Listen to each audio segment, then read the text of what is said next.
అయినటువంటి great actress Suhasini గారిని మాట్లాడవలసిందిగా రిక్వెస్ట్ చేస్తున్నాము. సుహాసిని గారు ప్లీజ్. హలో సుమ గారు, అందరికీ నమస్కారం. ఎలా ఉన్నారు? నాకు మిమ్మల్ని చూస్తే ఇక్కడికి వస్తే పుట్టింటికి వచ్చినట్టే ఉంది.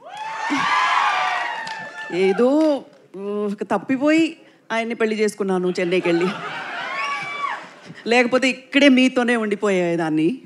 సో మళ్ళీ వచ్చాను పుట్టింటికి, మిమ్మల్ని అందరినీ చూడడానికి చాలా చాలా సంతోషంగా ఉంది. నా పాటే నాకు గుర్తుకొచ్చింది. గెస్ట్ చేశారా? మళ్ళీ మళ్ళీ ది రాని రోజు, మళ్ళీ మళ్ళీ ఇలాంటి రోజు రాదు. ఎలా వస్తుంది ఇలాంటి రోజు? గోల్డెన్ డే, గోల్డెన్ మూమెంట్ అని చెప్పొచ్చు. అక్కడ మా బాబాయ్ గారు, ఇక్కడ మా ఆయన, అండ్ బెస్ట్ ఆఫ్ టాలెంట్స్ అందరూ కలిసి ఒక చిత్రంతో మీ దగ్గరకు వస్తున్నారు.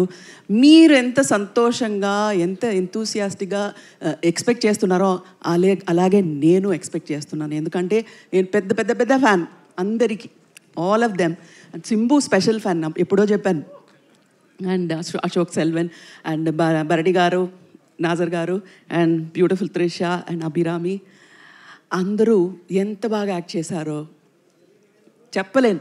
ఎందుకంటే మీకంటే ముందు అది చూసే అవకాశం నాకు వచ్చింది. బాబాయ్ గారు కూడా రాలేదు ఆ అదృష్టం. నేను మాత్రం చూశాను, ఒక 80% రెడీ అయిన తర్వాత చూశాను. అదరగొట్టేశారు అందరూ. అదరగొట్టడం అంటే అదరగొట్టేశారు అందరూ, అంత బాగా చేశారు. It's fantastic. Very happy. మళ్ళీ చెప్తున్నాను, మీలాగే నేను ఒక ఆడియన్స్లో ఒకదాన్ని అలా వెయిట్ చేస్తున్నాను. Looking forward to June. Thank you so much. Suhasini గారు, ఇంత పెద్ద సినిమాలు డైరెక్ట్ చేసేటువంటి మా మణిరత్నం గారిని మీరు ఏ విషయంలో ఇంట్లో డైరెక్ట్ చేస్తుంటారు? డైరెక్ట్ చేస్తే మీరు ఒప్పుకుంటారా?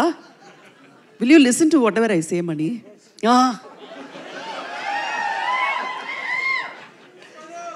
డైరెక్షన్లో ఎంత బాగా చేస్తారో ఒక మనిషిగా, ఒక హస్బెండ్గా, హీఈస్ ది బెస్ట్. సూపర్. ఇంతకన్నా పెద్ద బిరుదు ఇంకొక హస్బెండ్కి అక్కర్లేదు అనుకుంటాను. That's the best thing that you have given.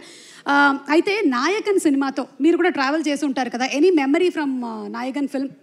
Nayakan అప్పుడు పెళ్ళి అవ్వలేదండి. ఆయనతో ఎవరు మాట్లాడతారు? ఆయన ఎవరని నాకు తెలియదు అప్పుడు. ఏదో కొత్త డైరెక్టర్. కానీ పిక్చర్ చూసిన తర్వాత ఫోన్ చేసి ఫుల్ కొట్టేశాను, కత్తి కழுత అరుతున్నమని. You remember? I saw the film. Nayakan చూసిన తర్వాత ఫోన్ చేసి ఒక 15 నిమిషాలు మాట్లాడాను. ఆ తర్వాత నాకు అర్థమైంది, ఈ మణిరత్నం అనే నాకు అంత బాగా తెలియదు, ఎందుకు ఇలా 15 minutes మాట్లాడాను అని నాకే అర్థం కాలేదు ఆ రోజు. It's one of the best films I have seen. And Maniratnam గారు ఫిలిమ్స్లో నాకు బాగా నచ్చింది నాయకన్. అలాగే మా బాబాయ్ గారి ఫిలిమ్స్లో కూడా నాకు బాగా నచ్చింది నాయకన్. అంటే ఇంచుమించుగా మీరు ప్రేమలోకి పడడానికి గల కారణం నాయకనే అంటారా? డెఫినెట్గా. షూర్లీ నాయకన్ చేయకపోయి ఉంటే సుహాసిని లేదు ఆయన లైఫ్లో. నాయకన్ చేశారు కాబట్టి, so thank you Kamal. Because of you he got a fantastic wife. అవునా కదా సార్? దేనికైనా అవును అంటుండండి సార్. అవునునా అర్థం తెలుగులో. ఇంత తక్కువగా మాట్లాడేటువంటి మా మణిరత్నం గారు ఎలా మీకు ప్రపోజ్ చేశారు? ఎన్నో రొమాంటిక్ సీన్స్ వారి సినిమాల్లో మేము చూసాం, కానీ ఇవాళ మేము తెలుసుకోవాలనుకుంటున్నాం. The nation wants to know. Alzheimer వచ్చే టైంలో అదంతా ఎందుకు అడుగుతారు? వద్దు, అదంతా మెమరీగానే అలా ఉండిపోని వదిలేయండి. Okay, thank you so much Suhasini గారు. And yeah, as usual we love you. Thank you so much. Thank you అండి. Thank you so much. Thank you. Okay, so ఇప్పుడు మనం మైక్ హ్యాండ్ ఓవర్ చేయబోతున్నాము మా సింబు గారి.